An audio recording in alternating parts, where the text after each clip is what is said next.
Good morning दोस्तों, कैसे हैं आप सभी। आई होप आप सब बढ़िया होंगे। मैं शंकर आप सभी का स्वागत करता हूं आपके अपने यूट्यूब चैनल टारगेट लर्न 98 में। जी हाँ दोस्तों, आज मैं आप सभी को टेट को एग्जाम और अन्य एग्जाम को ध्यान में रखते हुए कुछ महत्वपूर्ण क्वेश्चन लेके आए हैं जो विगत वर्षों में पूछे गए हैं।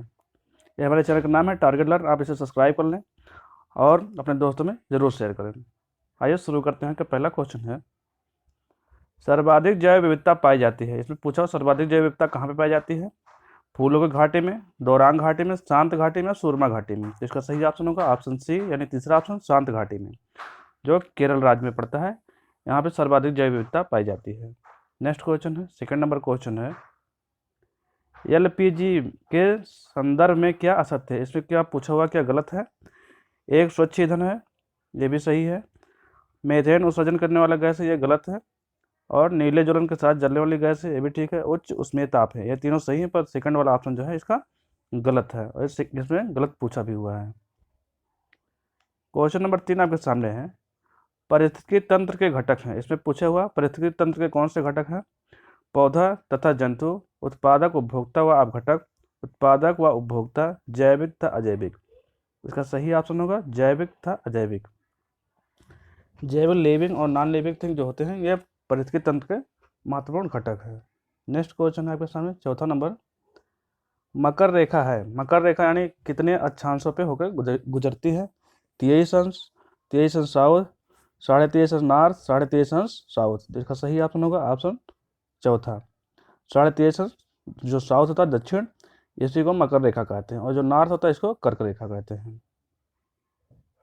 नेक्स्ट क्वेश्चन, क्वेश्चन नंबर 5 आपके सामने, इकोसिस्टम शब्द का प्रयोग सर्वप्रथम किसने किया। इसमें पूछा इकोसिस्टम शब्द का प्रयोग सबसे पहले किसने किया।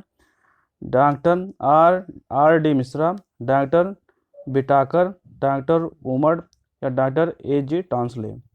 का सही ऑप्शन होगा ऑप्शन 4, यानी डॉक्टर ए जी टांसले ने।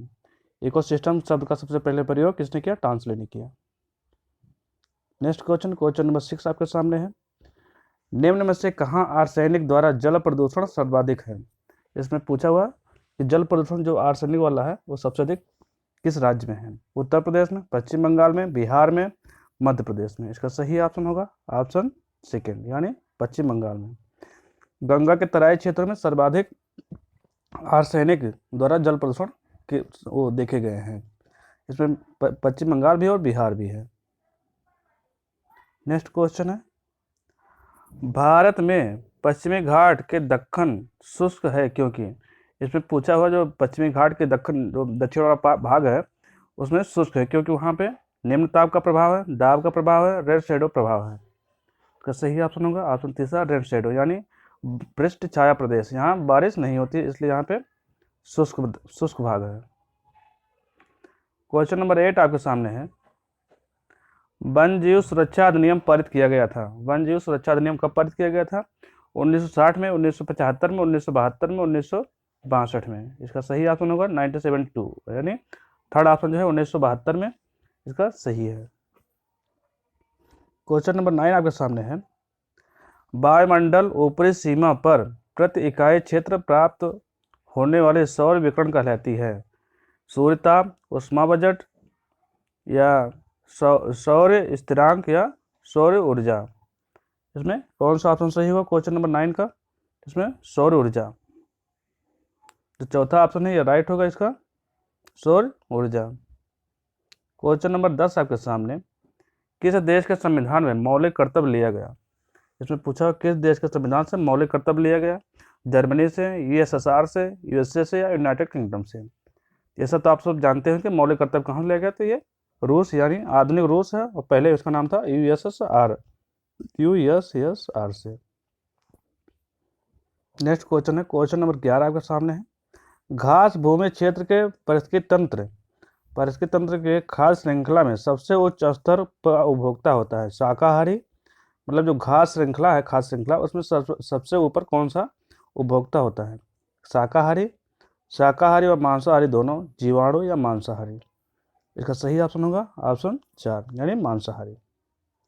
जो मांसाहारी होते हैं वो सर्वाधिक ऊपर होते हैं।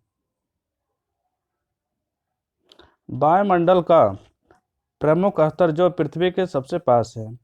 इसमें पूछा हुआ पृथ्वी के पास में वायुमंडल का कौन सा स्तर पाया जाता है? तो समताप मंडल, आयन मंडल, मध्य मंडल या क्षोभ मंडल। इसका सही ऑप्शन होगा ऑप्शन 4 यानी क्षोभ मंडल। क्षोभ मंडल, समताप मंडल, आयन मंडल, मध्य वायुमंडल, ये 4 क्षेत्र पाए जाते हैं। तो इसका सबसे निचली क्षोभ होगा क्षोभ मंडल। क्वेश्चन नंबर 13 आपके सामने है। भारतीय संसद द्वारा जैव विविधता अधिनियम पारित किया गया, यानी जैव विविधता अधिनियम कब पारित किया गया? 11 मई 1972 में, 11 दिसंबर 2002 में, 16 अक्टूबर 1990 में या 10 दिसंबर 1980 में। इसका सही ऑप्शन होगा 11 दिसंबर सन 2002 में। जो सेकंड वाला ऑप्शन है राइट होगा। नेक्स्ट क्वेश्चन है आपके सामने, क्वेश्चन नंबर 14 है। निम्न में से कौन सी कृषि करने की प्रक्रिया पर्यावरण संरक्षण के संदर्भ में है? इसमें पूछा कौन सा कृषि विधि है जो पर्यावरण के लिए हानिकारक नहीं है? शिफ्टिंग खेती, जैविक खेती, अधिक उपज वाले किस्म की खेती, ग्लास हाउस में पौधा उगाना। इसका सही ऑप्शन होगा ऑप्शन सेकंड जैविक खेती, यानी ऑर्गेनिक खेती जो होती है उसी को कृषि करने के पर्यावरण संरक्षण में सहायता होती है। और शिफ्टिंग खेती यानी झूम कृषि भी इसी को कहते हैं। ये हाइब्रिड बीजों का उपयोग किया जाता है इसमें। इसका सही ऑप्शन होगा सेकंड वाला। क्वेश्चन नंबर 15 आपके सामने है। अम्लीय वर्षा संबंधित है। अम्लीय वर्षा जो है किससे संबंधित है? हाइड्रोक्लोरिक एसिड से, बोरिक अम्ल से, एसिटिक एसिड से या सल्फ्यूरिक एसिड से। इसका सही ऑप्शन होगा अम्लीय वर्षा किससे संबंधित है? तो इसका चौथा ऑप्शन सल्फ्यूरिक एसिड से। नेक्स्ट क्वेश्चन है आपके सामने, क्वेश्चन नंबर 16 है। WWF का क्या आशा है? माने उसका फुल फॉर्म पूछा हुआ क्या है? World wide fund, world watch fund, world wild life fund या वर्ल्ड वार फंड। इसका सही ऑप्शन होगा तीसरा world wild life fund. Question number 16 है आपके सामने। 17 फूलों की घाटी अवस्थित है। इसमें पूछा हुआ फूलों की घाटी कहाँ पे अवस्थित है? जम्मू कश्मीर में, उत्तराखंड में, सिक्किम में, हिमाचल प्रदेश में। तो इसका सही ऑप्शन होगा ऑप्शन सेकंड उत्तराखंड में। फूलों की घाटी कहाँ पे है? उत्तराखंड राज्य में पड़ता है। उत्तराखंड के चमोली जिले में यह पड़ता है और यूनेस्को ने इसे विश्व धरोहर स्थल भी घोषित किया है। नेक्स्ट क्वेश्चन है। भारत में निम्न में से कौन सी एजेंसी मुख्य रूप से प्रदूषण के मापन से संबंधित है? इसमें यह पूछा हुआ भारत में कौन सी एजेंसी है जो प्रदूषण को मापती या नापती है? Green tribunal, survey of India, केंद्रीय जल आयोग, केंद्रीय प्रदूषण नियंत्रण बोर्ड, CPCB। इसका सही ऑप्शन होगा ऑप्शन चौथा केंद्रीय प्रदूषण नियंत्रण बोर्ड। ये भारत में प्रदूषण मापने की संबंधित एक एजेंसी है। क्वेश्चन नंबर 19 आपके सामने है। कोटोपैक्सी, इसमें पूछा है कोटोपैक्सी एक जागृत ज्वालामुखी है जो अवस्थित है। इसमें पूछा कोटोपैक्सी कहाँ पे अवस्थित है? सिसिली में, राकेज में, एंडीज में, हवाई में। इसका सही ऑप्शन होगा एंडीज। कहाँ पे है? तो ये एंडीज जो दक्षिण अफ्रीका के पर्वत श्रृंखला है उसमें पड़ता है। और कोटोपैक्सी एक जागृत ज्वालामुखी है।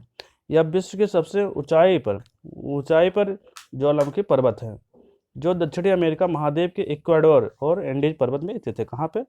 इक्वाडोर में,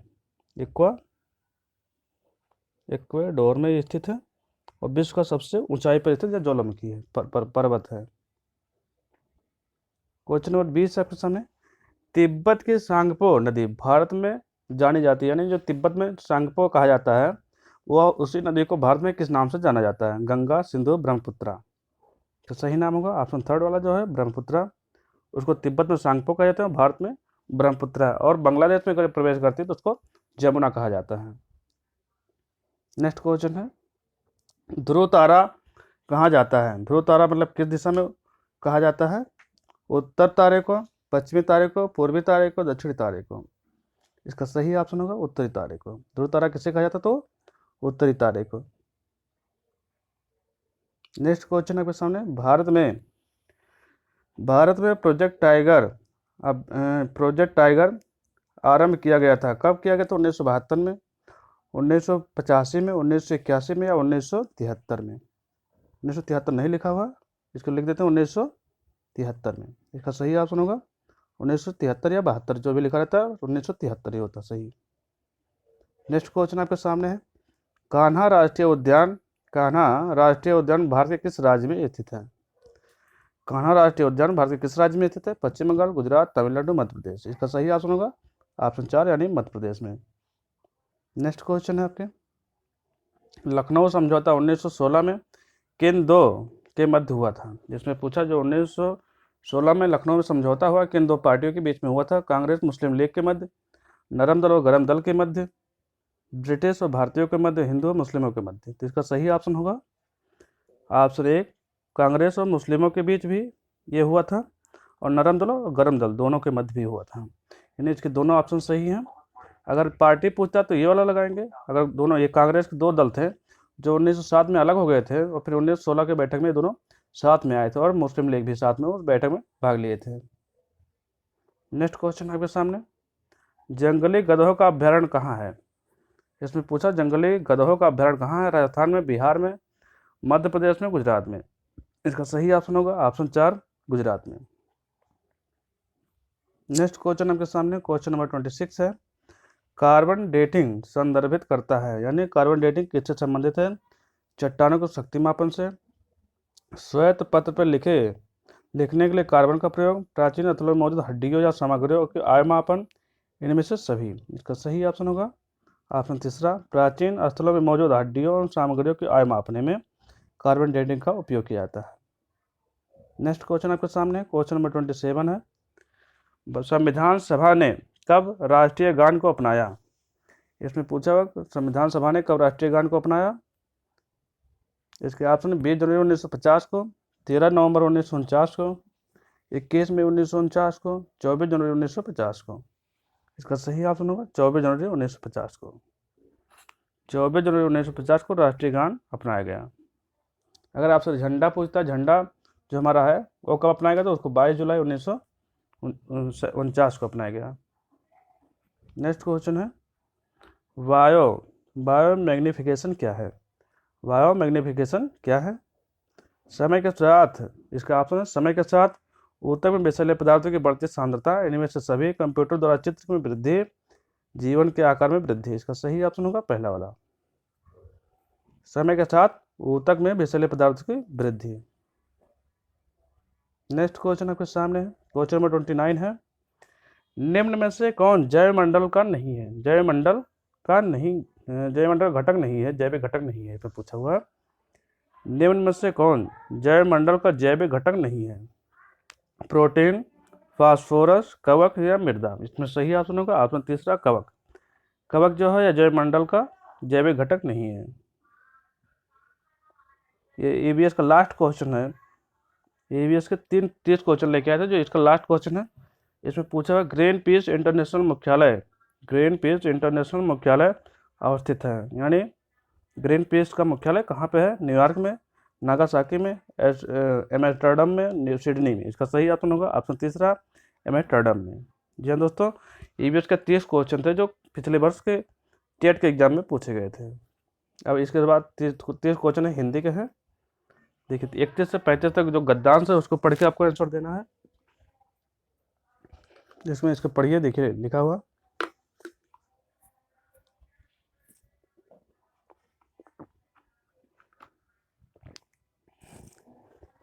आदिम आर्य घुमक्कड़ थे, यहाँ उससे वहाँ वे घूमते ही रहते थे, घूमते भटकते ही वे भारत पहुँचे थे। यदि घुमक्कड़ी का बाना उन्हें ना धारण दिया होता, यदि वे एक स्थान पर ही रहते, तो आज भारत में उनके वंशज ना होते। भगवान बुद्ध घुमक्कड़ थे, भगवान महावीर घुमक्कड़ थे। वर्षा ऋतु के कुछ महीने को छोड़कर एक स्थान में रहना बुद्ध के बस का नहीं था। 35 वर्ष की आयु में उन्होंने बुद्धत्व प्राप्त किया। 35 वर्ष से 80 वर्ष तक की आयु तक वह उनकी मृत्यु हुई। 45 चरत वर्ष तक के निरंतर घूमते रहे। अपने आप और समाज सेवा और धर्म प्रचार में लगाए रहे।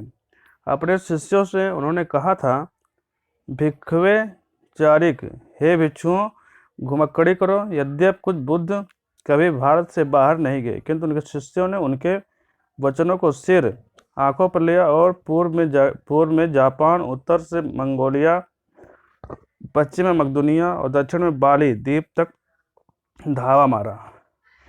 श्रवण महावीर स्वच्छंद विचरण के लिए अपने वस्त्रों को त्याग दिया। दिशाओं को उन्होंने अपना अंबर बना लिया। वैशाली में जन्म लिया, पावा में शरीर त्याग दिया। जीवन पर्यंत घूमते रहे, मानव के कल्याण के लिए, मानव के राह प्रदर्शन के लिए। और शंकराचार्य 12 वर्ष की अवस्था में संन्यास लेकर कभी केरल, कभी मिथिला, कभी कश्मीर और कभी वरिद्रकाश्रम में घूमते रहे। कन्याकुमारी से लेकर हिमालय रहे, हिमालय तक समस्त भारत में अपना कार्यक्षेत्र समझा। संस्कृति एकता के लिए, समन्वय के लिए, श्रुति धर्म की रक्षा के लिए शंकराचार्य के प्रयत्नों को वैदिक धर्म का उत्थान हो सका। इसमें आपसे क्वेश्चन पूछा हुआ है, घुमक्कड़ शब्द में कौन सा प्रत्यय लगा हुआ है? घुमक्कड़ में कौन सा प्रत्यय लगा हुआ है? तो इसमें सही ऑप्शन होगा अक्कड़। घुमक्कड़ में कौन सा प्रत्यय होगा? घूम प्लस अक्कड़, घूम और प्लस अक्कड़। तो इसमें कौन सा प्रत्यय हो गया? अक्कड़ हो गया। इसका पहला ऑप्शन जो है राइट हो गया। नेक्स्ट क्वेश्चन है, महावीर स्वामी का जन्म कहाँ हुआ? इसमें क्वेश्चन नंबर 32 में आपसे पूछा हुआ महावीर स्वामी का जन्म कहाँ हुआ? इसका सही ऑप्शन होगा ऑप्शन 4 यानी वैशाली में। क्वेश्चन नंबर 33 है आपके सामने, स्वच्छंदता में कौन सी संधि है? विसर्ग, व्यंजन, गुण या दीर्घ? स्वच्छंदता में कौन सी संधि होती है? व्यंजन संधि होगी। इसका संधि होगा स्व प्लस छंद, छंदत ये होगा इसका। तो यहाँ छा के कारण यहाँ पे अलग आ जाता है, जिससे यह स्वच्छंद बन जाता है। नेक्स्ट क्वेश्चन आपके सामने है, महात्मा बुद्ध ने जब बुद्धत्व प्राप्त किया तब उनकी अवस्था कितनी थी? आपको गद्दांश में पढ़ा होगा। तब उनकी आयु कितनी थी? 12 वर्ष, 80 वर्ष, 45 वर्ष या 35 वर्ष? इसका सही ऑप्शन होगा ऑप्शन 4 यानी 35 वर्ष थी। नेक्स्ट क्वेश्चन है, श्रुति धर्म का अर्थ होता है। इसने पूछा है श्रुति धर्म का अर्थ क्या है? जैन धर्म, वैदिक धर्म, मुस्लिम धर्म या बौद्ध धर्म? इसका सही ऑप्शन होगा श्रुति धर्म का अर्थ होता है वैदिक धर्म से। नेक्स्ट क्वेश्चन है, क्वेश्चन नंबर 36 है, अड़ा जो काका गंग अंगा का उच्चारण स्थान होता है। इसमें पूछा है जो ये अंगा लिखा हुआ इसका उच्चारण स्थान कौन सा होता है? तो आपने देखा होगा का, खा, गा, घा और अंगा, ये सब कौन से वर्ण है? कंठ है। और अंगा जो होता है इसे नासिका वर्ण भी कहा जाता है, यानी जो अंगा है नासिका और कंठ दोनों में आता है। इसका ये अगर नासिका दिया होगा तो नासिका लगाएंगे, अगर नहीं दिया रहेगा तो कंठ भी लगाएंगे। नेक्स्ट क्वेश्चन है, 4 गज मलमल में कौन सा विशेषण है? 4 गज मलमल में पूछा कौन सा विशेषण है? संख्यावाचक, सर्वनामिक, परिणाम बोधक, गुणवाचक? तो इसमें कौन सा होगा? परिणामवाची। इसमें 4 गज मलमल में परिणाम बोधक होता है, क्योंकि इसमें संख्या तो है नहीं, सर्वनामिक भी नहीं है, गुण भी नहीं है, तो यह परिणामवाचक विशेषण हो जाएगा। नेक्स्ट क्वेश्चन आपके सामने है, समास का विलोम क्या होता है? समास का विलोम क्या होता है? व्यास, साहसिक, समस्या, सामसिक? का सही ऑप्शन होगा समास का होता है व्यास। नेक्स्ट क्वेश्चन आपके सामने है, शून्य का तत्सम रूप क्या है? ये तद्भव लिखा हुआ है, आपसे तत्सम पूछा है, तो इसका शून्य का क्या होगा? शून्य होगा। तो ये संयुक्त जितने व्यंजन होते हैं सब तत्सम होते हैं, तो इसके आप पहचान भी सकते हैं, ये जो है संयुक्त व्यंजन है। और शून्य, ये शून्य लिखा है या शून्य लिखा है, तो इसका जो सेकंड वाला ऑप्शन है ये सही है। क्वेश्चन नंबर 40 है, आँख की किरकिरी होने का अर्थ है अप्रिय लगना, बहुत प्रिय होना, कष्टदायक होना, धोखा देना? इसका सही ऑप्शन होगा ऑप्शन 1 अप्रिय लगना। 40 का जो पहला ऑप्शन है सही होगा, आँख की किरकिरी होना मतलब अप्रिय लगना होता है। क्वेश्चन नंबर 41 आपके सामने है, निम्न में से किस शब्द की वर्तनी सही है? अनुग्रहित, अनुग्रहित, अनुग्रहित या अनुग्रहित? इसका सही ऑप्शन होगा ऑप्शन 4। यहाँ पे आधार री लगा है इसलिए सही हो जाएगा, अनुग्रहित है। यहाँ पे रा लगा हुआ है, तो इसका चौथा ऑप्शन जो है राइट होगा। कहीं पर भी ये आधार री जो होते नीचे लगा रहता है तो यह राइट ऑप्शन होता है। क्वेश्चन नंबर 42 है, निम्न में से शुद्ध शब्द है। शुद्ध शब्द क्या है? पैतृक, पौत्रक, पैतृक या पैतृक? इसका सही ऑप्शन होगा चौथा वाला, पैतृक जो लिखा हुआ है राइट है। क्वेश्चन नंबर 43 है, ये सा ध्वनि का उच्चारण स्थान क्या है? दंत, तालव्य, ओंठ या मूर्धा? तो यह क्या है? तालव्य है। बड़ा सा इच उच्चारण तालुब, यह तालब होगा यहाँ पे, ये एकदम थोड़ा सा गलत लिख उठा तो इसका सही ऑप्शन होगा तालब। क्या होगा इसका? तालब भी होगा, जो सेकंड ऑप्शन राइट होगा।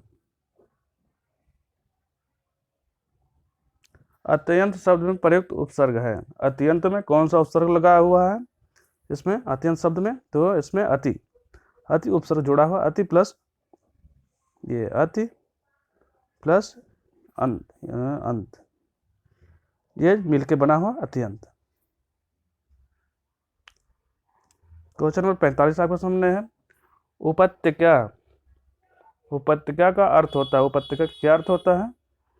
इसका सही अर्थ होता है सूर्य के पीछे, सूर्य जिस पर्वत के पीछे निकलता है इसे क्या कहते हैं? उपत्यका कहते हैं। नेक्स्ट क्वेश्चन आपके सामने क्वेश्चन नंबर 46 है, निम्न में मौखिक अभिव्यक्ति का रूप है शुद्ध वर्तनी, आशुभाषण, श्रुतलेख या श्रुतलेख। यह मौखिक अभिव्यक्ति का मतलब मौखिक तुरंत अपनी बातों को अभिव्यक्त करने को कहते हैं आशुभाषण। इसका जो सेकंड ऑप्शन है इसे सही है। क्वेश्चन नंबर 47 है, हिंदी भाषा की बोलियां हैं, हिंदी भाषा कितनी बोलियां? 15, 22, 18। इसका सही ऑप्शन होगा 18। हिंदी भाषा में कितनी बोलियां हैं? तो 18 बोलियां हैं। सामाजिक शब्द में मूल शब्द और प्रत्यय हैं, सामाजिक में कौन सा मूल शब्द है और कौन सा इसमें प्रत्यय जुड़ा हुआ है? इसका सही ऑप्शन होगा समाज प्लस एक, समाज प्लस एक, सा प्लस माजिक, सामाजिक। इसमें कौन सा जुड़ेगा? इसका जो पहला ऑप्शन होगा वो सही होगा, समाज प्लस एक बराबर सामाजिक। क्वेश्चन नंबर 49 आपके सामने, तद्भव पत्रिका के संपादक हैं, तद्भव जो पत्रिका है उसके संपादक कौन है? लीलाधर जागुड़ी, अखिलेश, हरि प्रकाश उपाध्याय, हरे प्रकाश उपाध्याय, विश्वनाथ प्रसाद त्रिपाठी। तो इसका सही ऑप्शन हो जाएगा ऑप्शन तीसरा, हरे प्रकाश उपाध्याय। क्वेश्चन नंबर 50 आपके सामने है, 12 वर्ष लोग कुकुर जीवे और 13 लो जिए सियार। यह पंक्ति किसकी है? विद्यापति की, जगनिक की, नरपति नल्ला की, चंद्रवरदाई की। इसका सही ऑप्शन होगा ऑप्शन 50 का सही ऑप्शन होगा चौथा वाला, चंद्रवरदाई की। किसकी है पंक्ति? है चंद्रवरदाई की है। 12 वर्ष लोग कुकुर जीवे और 13 लो जिए सियार, यह किसकी है? चंद्रवरदाई की पंक्ति है। क्वेश्चन नंबर 51 आपके सामने है, अकाल का पर्यायवाची है, अकाल का पर्यायवाची क्या है? दुर्भिक्ष, अपरिहित, अपरिहार्य या अधियारा या अच्छत। इसका सही ऑप्शन होगा फर्स्ट वाला, दुर्भिक्ष। अकाल को क्या कहते हैं? दुर्भिक्ष भी कहते हैं। जिस समय अकाल मतलब होता है सूखा पड़ जाना, या जिस समय कोई अनाज पैदा ना होती तो उसी को कहते हैं अकाल, उसी का पर्यायवाची है दुर्भिक्ष। क्वेश्चन नंबर 52 आपके सामने है, निम्न वाक्यों में से कौन सा मिश्रित वाक्य है? इसमें पूछा हुआ कौन सा मिश्रित वाक्य है? अध्यापक के सम्मुख छात्र पढ़ते हैं, क्या अध्यापकों के सम्मुख छात्र पढ़ते हैं?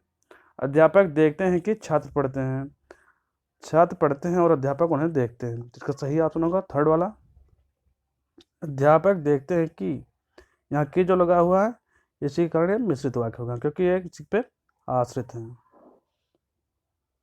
नेक्स्ट क्वेश्चन आपके सामने क्वेश्चन 53 है, जिसके पूर्व में कोई आशा ना हो के लिए एक शब्द है, जिसके पूर्व में कोई आशा ना किया गया वह चीज़ हो जाए तो उसे क्या कहते हैं? अप्रत्याशित कहते हैं। इसका जो चौथा ऑप्शन है सही होगा, अप्रत्याशित को जिसकी में पूर्व की आशा ना हो।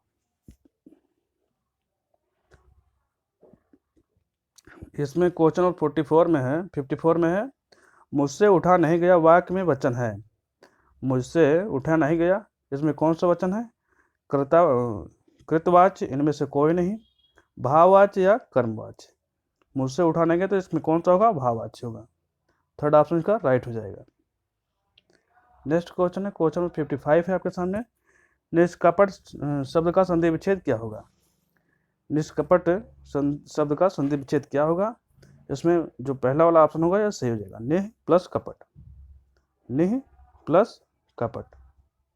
तो इसका बन जाएगा फिर निष्कपट, ये हा का अधस्सा में चेंज हो जाता तो इसका बन जाता निष्कपट। इसका पहले वाला ऑप्शन राइट हो जाएगा।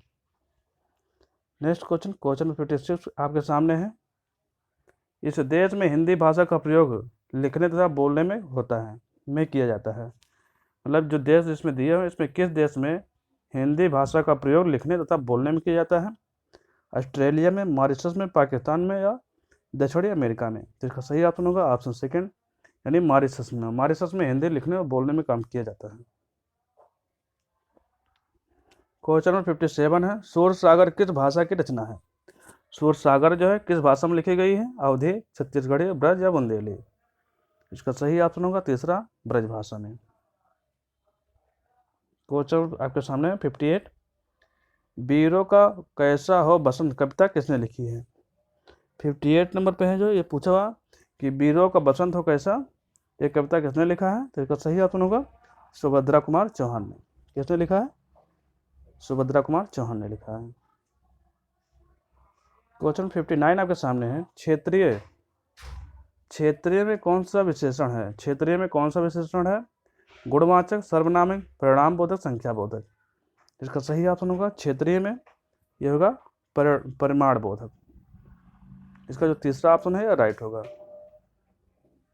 ये हिंदी का लास्ट क्वेश्चन है। हिंदी के 30 क्वेश्चन थे, ईवीएस के 30 और संस्कृत के 30 क्वेश्चन है। जो देखिए चौराहा शब्द में समास है, चौराहा शब्द में कौन सा समास है? कर्मधारय, अव्ययभाव, द्विगु या द्वंद्व। इसका सही ऑप्शन होगा द्विगु। जी हाँ दोस्तों, हिंदी के 30 महत्वपूर्ण क्वेश्चन जो एग्जाम में आए हुए थे। इसके बाद है 30 क्वेश्चन है संस्कृत के।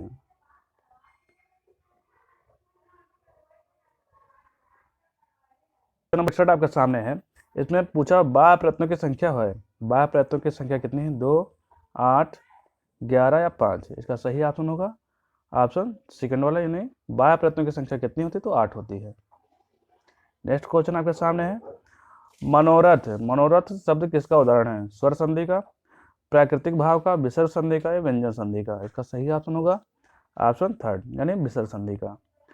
मनोरथ होता है विसर्ग संधि का, इसका संधि विच्छेद होता है मनः प्लस रथ, ये होता है इसका संधि विच्छेद। ये विसर्ग संधि का उदाहरण है।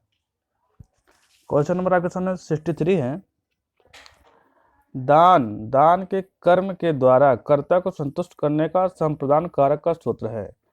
चतुर्थे संप्रदान, स्पृश्यता और रुच्यार्थम प्राणानाम कर्मणि यथा संप्रदान। इसका सही ऑप्शन होगा फर्स्ट वाला, जो चतुर्थी संप्रदान है।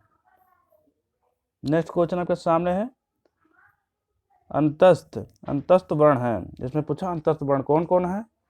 तो स, विसर्ग या अनुनासिक, यण या अण। इसका सही ऑप्शन होगा ऑप्शन थर्ड वाला, यण। यण में कौन कौन से हैं? यार अलावा जो आते हैं ये सब अंतस्थ व्यंजन है।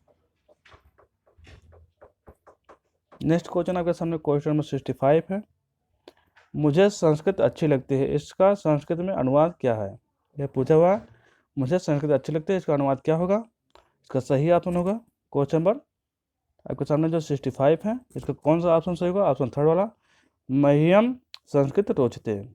मुझे संस्कृत अच्छी लगती है तो इसका क्या होगा? मह्यम संस्कृत रोचते।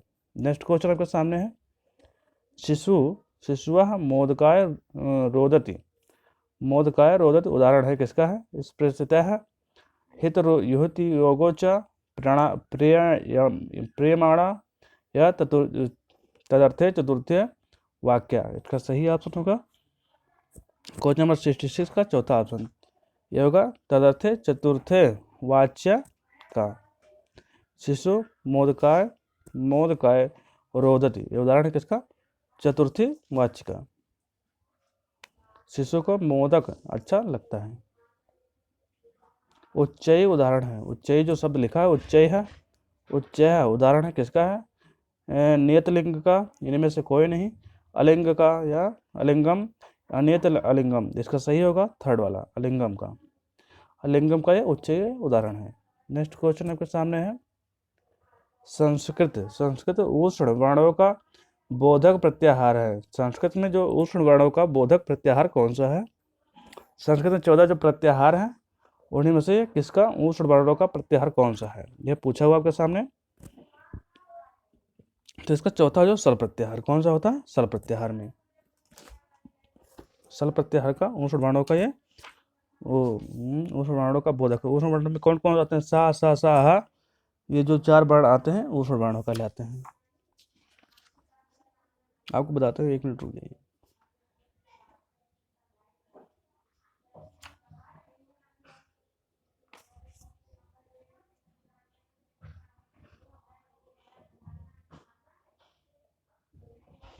नेक्स्ट क्वेश्चन है, पठान रूप है, पठान रूप है पट धातु का लट लकार उत्तम पुरुष एक वचन, पट धातु लिंग लकार उत्तम पुरुष एक वचन, और है इसमें पट धातु लोट लकार उत्तम पुरुष एक वचन, और पट धातु लिट लकार उत्तम पुरुष एक वचन। क्वेश्चन नंबर 69 का सही ऑप्शन होगा थर्ड वाला, पठ धातु लोट लकार उत्तम पुरुष एक वचन। ये किसका उदाहरण है? पठान। ये होगा पठ धातु का लोट लकार और उत्तम पुरुष का एक वचन है। नेक्स्ट क्वेश्चन है, छा। छा जो लिखा है यह मिलकर बना है, किन 2 वर्णों से मिलकर बना है? ये पहला इसका जो ऑप्शन होगा यह सही होगा, का और प्लस छा। इन दोनों वर्णों के मिल से ये कौन सा बनता है? तो छा बनता है। नेक्स्ट क्वेश्चन है, अट। अट प्रत्याहार के वर्ण हैं। अट प्रत्याहार में कौन से वर्ण आते हैं? स्वर तथा हाइवरट, आउट, ए ओ तथा हाइवरट या आई यू ऊ ट। अट प्रत्याहार हमारे कौन कौन से आते हैं? तो इसमें आते हैं स्वर तथा हाइवरट, दोनों आते हैं। क्वेश्चन 71 का पहला ऑप्शन जो है राइट होगा, स्वर तथा हाइवरट ये अट प्रत्याहार के अंतर्गत आते हैं। नेक्स्ट क्वेश्चन है,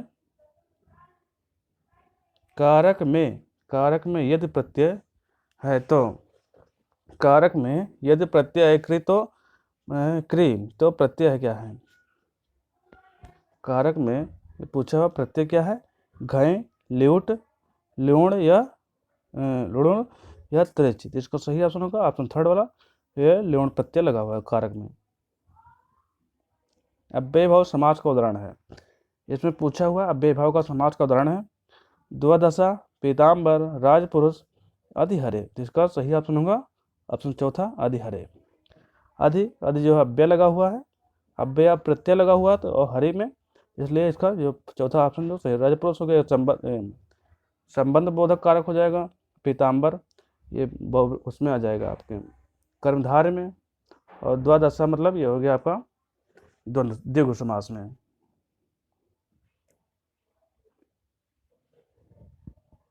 निम्न में से कौन चतुर्विंशा संहिता के नाम से जाना जाता है? यानी इसमें से पूछा कौन 24,000 संहिता के नाम से जाना जाता है? रामायण को, बृहदारण्यक उपनिषद, ब्राह्मण पुराण या महाभारत। इसका सही ऑप्शन होगा ऑप्शन पहला, रामायण को 24,000 संहिता भी कहा जाता है, चतुर्विंश संहिता। इनमें से कौन सा संयुक्त व्यंजन है? इसमें पूछा हुआ कौन सा संयुक्त व्यंजन है? खा, भा, अज्ञा, छा। इसका सही ऑप्शन होगा ऑप्शन ज्ञा। कैसे ज्ञानी जो होता है संयुक्त व्यंजन है। संयुक्त व्यंजन 4 होते हैं, छत्रांतरा, अज्ञा और स्रा। ये 4 वर्ण होते हैं जो संयुक्त व्यंजन है। मैं ऐसा मानता हूँ का अनुवाद होगा। क्वेश्चन नंबर 76 है, इसमें पूछा हुआ मैं ऐसा मानता हूँ का संस्कृत में अनुवाद क्या होगा? अहम, अहम एव मान्य। इसका चौथा जो ऑप्शन है अहम एवं मान्य, मैं ऐसा मानता हूँ, इसका अनुवाद होगा अहम एवं मान्य। नेक्स्ट क्वेश्चन आपके सामने है, मैं बाजार जाता हूँ संस्कृत में कर्मवाच्य होगा। जिसमें कृत ने कर्मवाच्य पूछा, कर्मवाच्य पूछा है, मैं बाजार जाता हूँ संस्कृत में कर्मवाच्य होगा अहम अपर्णा गच्छन्त, अस्मै अपर्णा गच्छते, या इसमें और है मह्यम गम्यते अपर्णा, मया अपर्णा गम्यते। इसका सही चौथा होगा, जो चौथा ऑप्शन है राइट होगा, मया अपर्णा गम्यते। क्वेश्चन नंबर 78 है आपके, पच धातु का त्वा प्रत्यय लगाकर रूप बनेगा। मतलब पच में या त्वा प्रत्यय लगाकर कौन सा बनेगा? पचित्वा, पका, पकत्व या पक्वा। इसका सही ऑप्शन होगा थर्ड वाला पकत्वा, क्या बनेगा? पकत्वा बनेगा।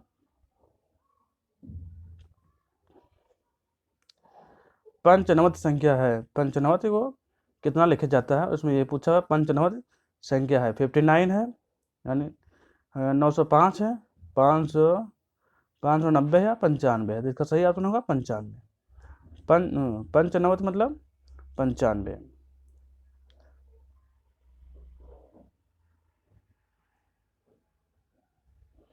क्वेश्चन नंबर 80 आपके सामने है। वो पंचनवत मतलब, सॉरी इसके लिए पंचनवत मतलब होता है 59। इसका जो 59 ऑप्शन पहला ऑप्शन था वो राइट था। अव्यय शब्द का समूह है, अव्यय शब्द का समूह है। सा ते यूम नमः सह ज्येष्ठे सर्वत्र अधुना अत्र तत्र तस्य। इसका सही ऑप्शन होगा सर्वत्र तथा अधुना। क्वेश्चन नंबर 80 का थर्ड ऑप्शन यह राइट होगा, यह सब अव्यय शब्द है।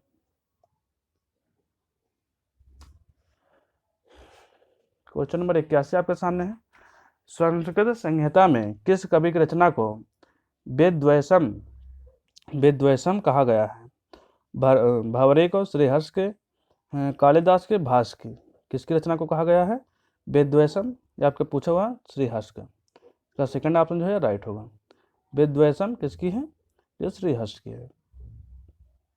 क्वेश्चन नंबर आपके सामने 82 है।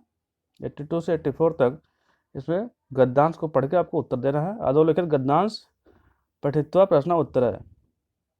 देखिए इसमें लिखा है, एकस्मिन् कदाचित लक्ष्मणी पार्वती अवधा प्रेमबा गौरी, ये सब आप पढ़ लीजिएगा। इसका आंसर है यहाँ पे, देखिए क्वेश्चन इसमें पूछा हुआ शिव शिव पदस्य अन्यथा कहा। इसका सही ऑप्शन क्या होगा? आपको इस गद्यांश में पढ़ के इसका आंसर देना है। इसका चौथा श्रृंगाला, इसका श्रृंगाला होगा। वो संदर्भ में लिखा हुआ है शिव पदस्य अन्यथा का, तो इसका सही ऑप्शन होगा श्रृंगाला। नेक्स्ट क्वेश्चन है, गद्य खंडे कया प्रश्न पृच्छति। गद्य खंड में कौन प्रश्न पूछता है? गयो दुर्गया लक्ष्म्या पार्वती। इसका सही ऑप्शन होगा लक्ष्म्या। का थर्ड ऑप्शन जो है ये राइट हो जाएगा। और देखिए क्वेश्चन नंबर 84 है, कयो कयो सलाभ सर्वे मंगलम भवति। मतलब इसमें जो गद्यांश में लिखा होगा, इसका थर्ड ऑप्शन जो है लक्ष्मी पार्वती, इसका ये सही हो जाएगा। क्वेश्चन नंबर 85 है, इनमें से कौन सा प्रत्याहार नहीं है? इसमें पूछा कौन सा प्रत्याहार नहीं है। अल, ला, रा, अहल। इसका पूछा कौन सा प्रत्याहार नहीं है, तो सेकंड वाला ला। ला जो है यह प्रत्याहार नहीं है, और रा भी प्रत्याहार नहीं है, न रा है न ला है, और ये बाकी ये सब अल प्रत्याहार है, हल भी प्रत्याहार है। क्वेश्चन नंबर 86 है, 79 का संस्कृत संख्या है। 79 संस्कृत संख्या नहीं है। इसमें पूछा कौन सी नहीं है? क्या पूछा? 79 संख्या कौन सी नहीं है? नवसप्तति, नवसप्तति या एकोनसप्तति, एकोनशीत, उनशीत। नवसप्तति मतलब 79, एकोनसप्तति मतलब 69, एकोनशीत मतलब 180, और उनशीत ये भी। जिसमें पूछा कौन सा नहीं है 79। इसका जो सेकंड ऑप्शन होगा, यानी सेकंड ऑप्शन एकोनसप्तति ये नहीं है, बाकी तीनों ये हैं।